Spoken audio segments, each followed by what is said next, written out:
मुसलमान अपनी बहन से शादी क्यों करते हैं? क्या आप जानते हैं इस्लाम में अपनी ही बहन से शादी करने की क्या है वजह? आखिर इस्लाम में कितने तरह की शादी होती है? जानिए पूरी सच्चाई आज की इस वीडियो में। शादी किसी भी धर्म में बहुत ही पवित्र बंधन माना जाता है। इस्लाम में होने वाली शादी यानी निकाह के रिवाज की बात करें तो इस मजहब में चचेरे भाई बहन के बीच निकाह हो सकता है। दुनिया के सभी देशों में इसकी इजाजत है। इस धर्म को मानने वाले लोगों में ऐसे करोड़ों जोड़े होंगे जिन्होंने अपनी कजिन से शादी कर ली होगी। अरब जगत में शादीशुदा जोड़े में से 50% लोग ऐसे हैं जिन्होंने ऐसा निकाह किया है। वहीं भारत में भी ऐसे कई इस्लामिक कपल होंगे। मुस्लिम देशों के साथ मिडिल ईस्ट से लेकर वेस्ट एशिया के कुछ देशों में परिवार के भीतर शादी को प्राथमिकता दी जाती है। ये ऐसी परंपरा है जिसके पीछे का एक तर्क ये भी दिया जाता है कि मिडिल ईस्ट के देशों में राजशाही और कबीलाई व्यवस्था आज भी प्रभावी है। ऐसे में इस व्यवस्था को बनाए रखने के लिए परिवार के भीतर ही शादी को अहमियत देने का चलन रहा है। वहीं इस्लाम के सबसे पवित्र ग्रंथ कुरान में भी चचेरी बहन से शादी की अनुमति दी गई है। इस्लाम में किन रिश्तों में शादी हो सकती है, इस सवाल के जवाब तक पहुंचने से पहले ये जान लेते हैं कि इस्लाम में शादियों के प्रकार कितने हैं। शरह में शादी 3 तरह की होती है। पहली है जायज शादी। ये वो शादी होती है जिसमें शरह में जितने भी मानक एक वैध शादी के लिए तय हैं पूरे हो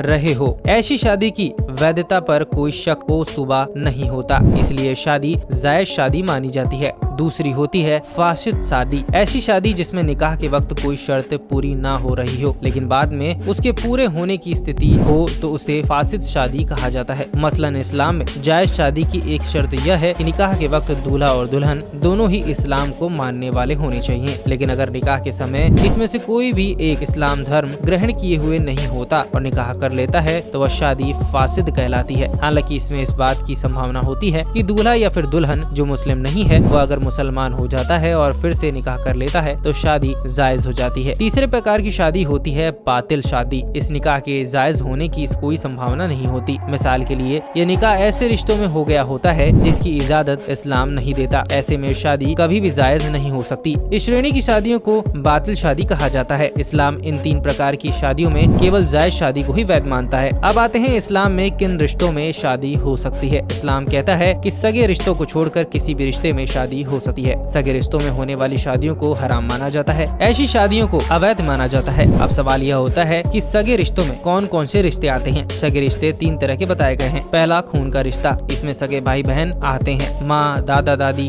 नानी या फिर बाप, दादा नाना, बेटी पोती, नवासी या बेटे पोते, नवासे, भांजी भतीजी, भांजे भतीजे, खाला फूफी, चाचा मामा आदि आते हैं। इन रिश्तों में शादी करना हराम है लेकिन चचेरी, फुफेरी, ममेरी बहन, भाई बहन से शादी की जा सकती है। सौतेली माँ या फिर सौतेले बाप को भी खून का रिश्ता माना गया है। इसमें भी शादी नहीं हो सकती। सौतेली बेटी और बेटे भी शादी नहीं कर सकते। लेकिन हाँ, सौतेले भाई बहन में कुछ हद तक ये छूट दी जाती है। जैसे सौतेली माँ के अपने पूर्व पति से कोई संतान है तो मौजूदा पति की संतान से शादी हो सकती है। लेकिन मौजूदा पति की पूर्व पत्नी से संतान और नई शादी के उपरांत हुई संतानों के बीच कोई शादी नहीं हो सकती। दूध का रिश्ता भी खून का रिश्ता माना गया है। मसलन माँ के अलावा अगर किसी अन्य महिला ने किसी लड़के या फिर लड़की को स्तनपान कराया है तो उस महिला और उसकी संतानों के साथ खून का रिश्ता बन जाता है। उनका आपस में निकाह नहीं हो सकता। न ही लड़का उस महिला से शादी कर सकता है जिसने उसे दूध पिलाया हो। शादी के जरिए बनने वाले रिश्तों को भी खून का जरिया माना जाता है। जैसे इस्लाम में अपने सास या फिर ससुर से भी शादी की इजाजत नहीं है और न ही पुत्र वधू या दामाद से।